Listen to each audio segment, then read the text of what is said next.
안녕하십니까. 비뇨기약 TV 용입니다. 오늘은 비타민C의 메가도즈 요법에 관해서 한 말씀 드리려고 합니다. 주위의 의사 친구들도 메가도즈 열심히 하는 친구들이 있기 때문에 많이 권하는 친구들도 있고, 그래서 비타민C 요법에 대한 효용성에 대해서 어떤 이의를 말씀드리려고 하는 건 아니고요. 비타민C의 메가도즈 요법이 알려진 다음에 초기에 항암 효과에 대한 논란은 좀 있었고, 일반적인 부작용으로 위장관계 부작용이 제일 많다고 되어 있죠. 그래서 메가도우즈는 식사 중에 이렇게 복용하는 사람들이 제일 많은데요. 오늘 비뇨의학적인 부작용에 대해서 제가 이제 경험한 환자들을 좀 말씀을 드리면, 제일 흔한 것 중에서 이제 빈뇨 환자들이 있습니다. 비타민C 메가도우즈 요법과 함께 수분 섭취에 대한 권유를 많이 하기 때문에 수분 섭취에 대한 2차적인 빈뇨도 있을 수 있고, 비타민C 요법 자체가 초기에 빈뇨 증상이 심하게 나타나는 분들이 있는데요. 일부는 또 지속적으로 메가도우즈 요법을 하면서 빈뇨가 서서히 좋아지는 분들도 있어서 비뇨의학적인 평가나 다른 약물 투여를 하지 않고 초기에 2, 3주 동안에 메가도우즈 요법 후에 빈뇨가 호전되는지를 보고 나서 배뇨장애 약물을 추가할지, 제일 먼저는 이제 염증이 있는지만 감별을 한 다음에 약물 치료에 대한 추가 여부를 결정하게 되는, 소변을 자주 보게 되는 빈뇨 증상이 나타나는 분들을 이제 경험을 하게 됩니다.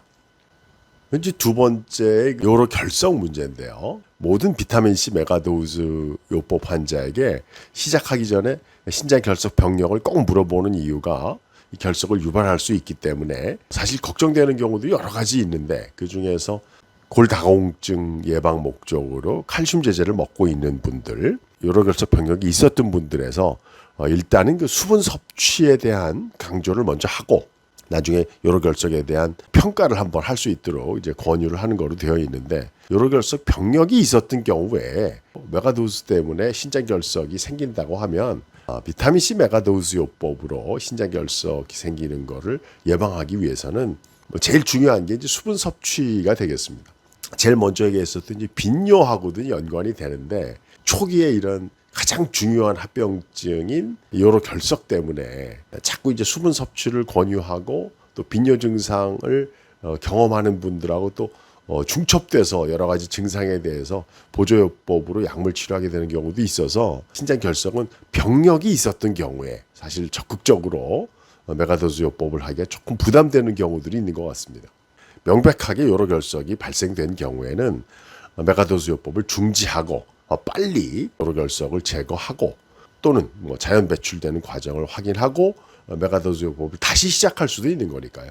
다시 재차 사용하실 때는 요로 결석 재발 요법 중에 제일 중요한 수분 섭취 유지 요법에 대해서도 지속적인 관리를 받으면서 치료하시면 비타민C 메가도우즈 요법을 다시 유지할 수도 있는 것으로 되어 있습니다. 비타민C 메가도우즈 요법의 초기에 나타날 수 있는 일시적인 빈뇨나 지속되는 빈뇨에 대해서 비뇨의학적으로 어떻게 접근해야 하는가, 2차적으로 발생하는 요로 결석을 예방하기 위해서 병용하는 수분 섭취를 유지하는 문제 때문에 이 빈뇨와의 또 연관성이 발생할 수 있다는 것, 비뇨의학적으로 관심을 두게 되는 증상이 되겠습니다. 비뇨의학 TV 용이었습니다.